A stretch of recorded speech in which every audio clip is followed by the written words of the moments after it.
Gravity is an attractive force between two objects, specifically through between the centers of two objects.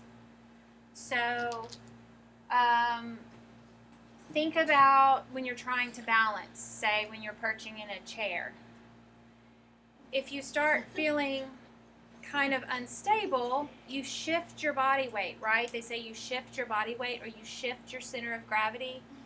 During the Olympics over the summer, you saw a lot of this on the balance beam, right? That is people shifting the center of their mass. So if you calculate how much of your mass is over here and how much is over here and how much is down below and up high, you can average all that down to being the center of your whole mass. And that center is your center of gravity, and you want that to be lined up with, straight up and down with the center of the earth in order to balance. It's an attractive force between two objects. So right now, between me and Dana, there is a certain amount of gravity. Very little gravity. Very little. Both distance between the objects and the mass of the objects affect the force of gravity. So what is the most massive object in our near vicinity? Paige. Even more massive than that. Justin? This building? Even more massive than that. Kessa? The Earth. Very good. So the force of gravity on us due to the Earth is far greater than the force of anything else in our vicinity, which is why I am not flying towards you. That would be awkward. That would be awkward. Or you're not flying up here.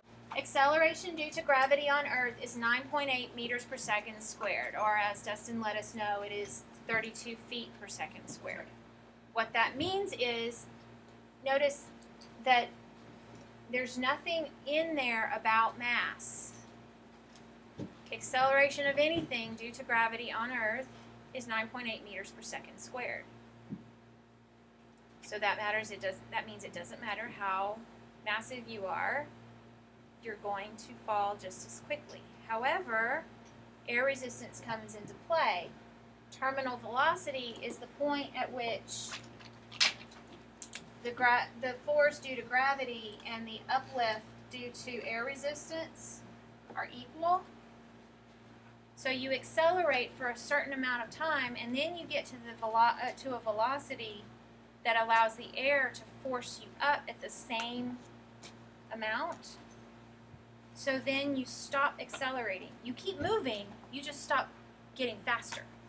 Is that like when when people parachute, they pull in and they go off? Mm-hmm. Exactly.